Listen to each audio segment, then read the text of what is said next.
School.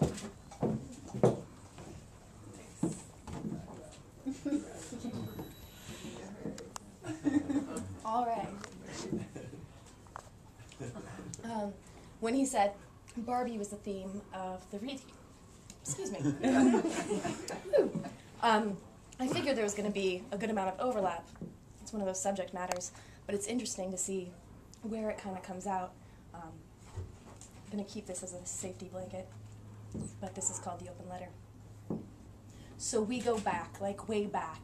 Before back in the day, back to grade school sidewalks, the big deal in the big box aisles, presents proffered Pepto Pink, peace offerings presented in blush.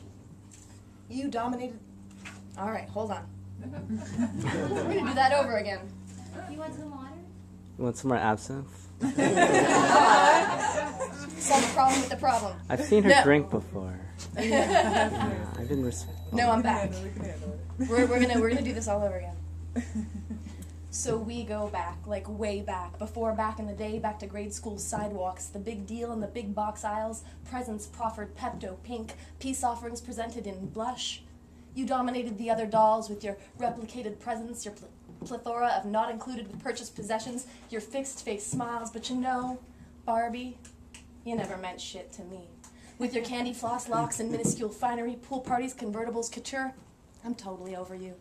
I think you need to get over yourself and your household name, because maybe you've been a cowgirl and a cat burglar, a ballerina and a business executive, but you never taught me to talk back, or fix broken bootlaces, or throw elbows into ribs, or ride a bike all the way home, drunk after midnight. Barbie, you never bought rounds when I was out of work, or told a good dead baby joke, or let me borrow your favorite books. You never taught me how to be a rock star. That was Joan Jett. And you didn't teach me how to be a badass mama, because that was Mae West. And you didn't teach me how to pick myself on up over and over and over again. No, that one I learned on my damn own.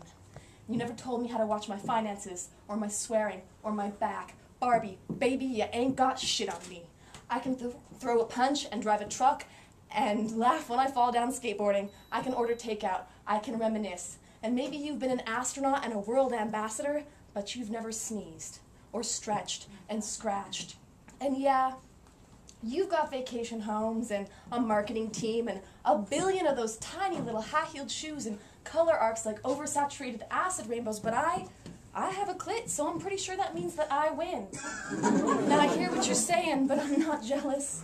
I don't want to be you, all assembled joints, all ready to please. You're disposable. I'm indispensable. There are millions of your minions. There are You've got millions of mirror image minions. 3 of you are sold per second, but I am all that there is of me. Little girls don't want to be Barbie. They want to hear, you're beautiful. And Barbie, you're blank. Your only purpose as a plastic placeholder, your only appeal as a canvas, you're a fucking toy. You're unable, animatable, controllable by children. You're a good girl, so silent. You've never been rude or bratty or regretful. You don't have any secret obsessions with the sinking of the Titanic or Sutro Tower. No hidden talents for Sudoku or boxing. You don't hate plaid or pink or plaid or pinstripe or paisley. You have a weakness for pink packaging, but I'd hardly call that character. Barbie, I'm totally over you. I feel no agony over your anatomy. Your plethora of wealth and possessions don't torture me, because the effect you have on us is secondary. You lack ability. You have no autonomy to make things happen. Barbie, you have been beaten, battered, broken, tumbled, tossed, thrown, kidnapped, held for ransom, beheaded, buried, molested, abused, and played with. You lift no hand of protest because you cannot make it stop. You cannot make anything happen or halt. You remain immobile, still, inert. You cannot even raise your voice. But I can.